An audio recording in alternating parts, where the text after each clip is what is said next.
bricky the 940. Let's take him for a spin.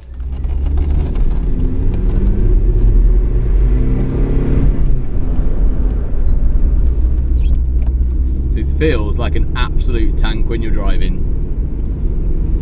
I mean, I've got a 2010 V70. You know, it's a big car, very similar to this, in fact. But I don't know if it's just the angles on this car or what, but it just feels large. And I guess, yeah, just that big square body. Great visibility all around though. You've got the windows, very thin A-posts. It does make for quite a nice driving experience, and even though these seats in here are probably, they're what, 28 years old, it feels comfortable. It feels relaxing as a driving position to be in. And I think, you know, you could easily just munch some miles in these cars and not even feel like you've done that much. The gearbox definitely does need a good service. You can feel it as you go through the gears. They can be a bit harsh on changes,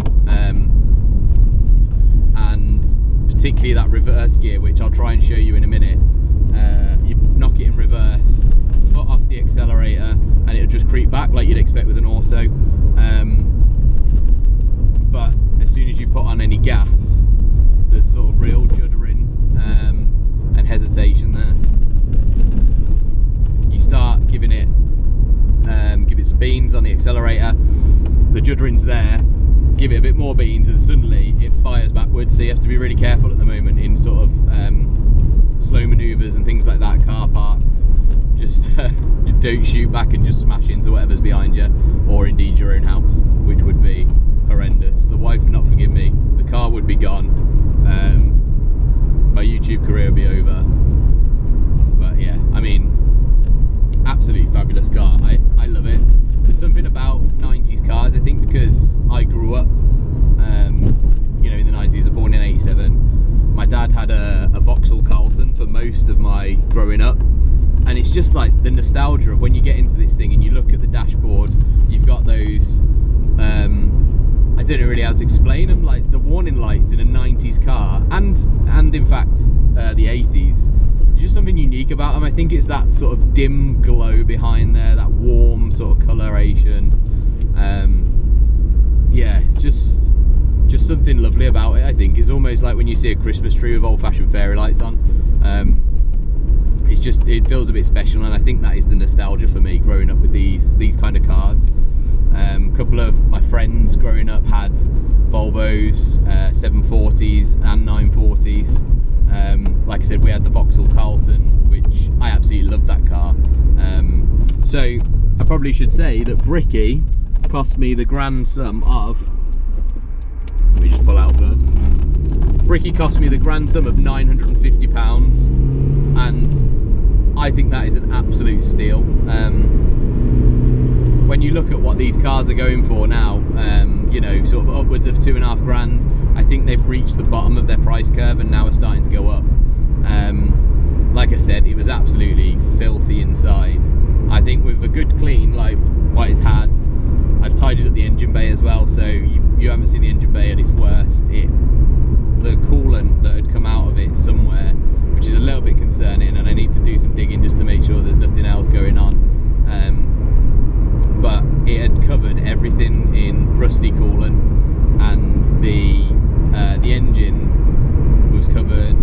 Basically everything within the engine bay was just covered in rusty coolant. So I got in there, scrubbing brush, cleaned it all off. It's starting to look a bit more respectable now. If any of you guys follow on Instagram, you'll have seen I posted a picture up of once I'd cleaned the engine, and it does look pretty smart now. You'll see it on the video as well. Driving wise, the seating position is absolutely lovely. Like I said, the seats are super comfy. Just cruising along here now, doing what, 50 mile an hour. It feels slower than that, because it's just so comfortable. Pretty quiet actually. You think this is a 28-year-old car. There's very little rattles in here. there's a very faint rattle coming from the dash, which you guys might be able to pick up more than I can because you're closer to it. But yeah, incredible really that it's that old and it's just feels solid. It feels like a proper solid car. This, I absolutely love it. I think they're brilliant, these old bricks, absolutely brilliant. So this one's it has got heated seats. The passenger one works, the driver's one doesn't, so it looks like the switch has gone, so I need to have a look at that. I'll pop that out and see if it's something simple. The radio, everything like that is working. Air conditioning works, it blows cold, nice and cold, which is great. Heaters are all good.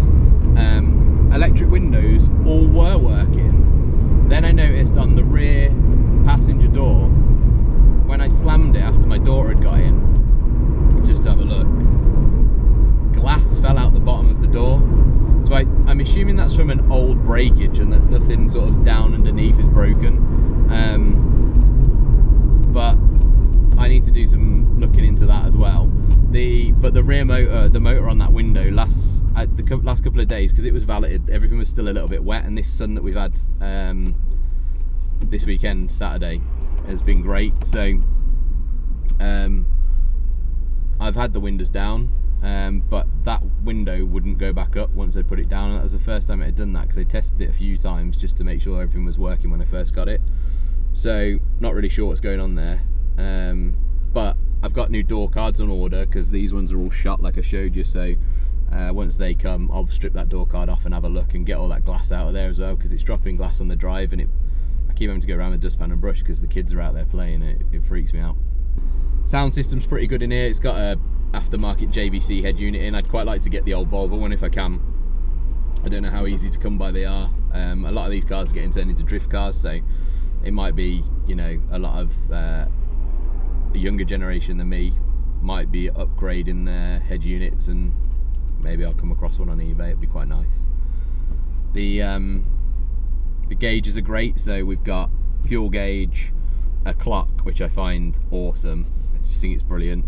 Your speedo, your rev gauge, and then temperature. And it seems to be holding temperature quite nicely, regardless of that disgusting coolant that's inside. Don't know what's going on at the minute. We're stuck in traffic. Let's put it in park, see how it does. I tell you what, it holds better in park than our modern Mitsubishi Outlander. If you guys notice that, you put an auto in park and it kind of rocks in these modern cars. This one, I just put it in park and it's just like boom, on. So solid, I love it. So yeah, I don't know, I feel like I'm just singing its praises. It's got heated rear screen, heated mirrors. This is the non-turbo, so it's quite sluggish, but to be honest, I wasn't too bothered about a turbo or not. I just love the look of the car, and that's what I'm interested in. I'd like to change the grille on the front. I think they're called the egg crate grills, where they're the black grille with the silver surround, whereas this one is an all chrome grille, and I just think the black ones look so much better on these cars. So I would like to change that. Really looking forward to getting the new interior in. So the black part leather interior I think will look great, and it'll go kind of with the black top of the dash up here, black pillars.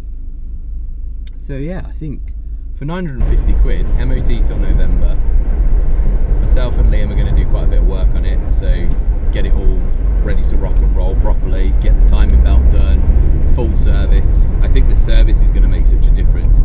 I love that with cars, when you can put them through a service and there's a huge noticeable difference. Plan is to start a little bit of a series with this car. Plan with this car is to really bring it back up to scratch, get it looking nice, and then potentially I might look at selling my V70 and using this as my daily. I really want to clean the headline in. It stinks. I think the seats aren't too bad now, because the guys at the car wash place, upholstery, cleaned them. They're not too bad. I did the door cards because they've got that little bit of fabric in there. There's not a lot to say. I mean, it just runs. I think that's the thing with these. They're just bomb-proof, aren't they? So this one is a 2.3 non-turbo. Lovely smooth engine. Like I say, it pulls nicely. Gear change is mostly smooth. There's just an odd occasion when it's a bit jerky, and I think that'll be cured with the service. Same with the reverse. These are kind of the last great Volvos, I think. Rear wheel drive setup, big block at the front. I imagine the turbo one is a hoot, but I mean, I don't feel like I'm missing a lot. In this kind of car, I don't want to go fast. I just want to enjoy the nostalgia of it, enjoy the driving. A night like tonight, you know, get the windows down,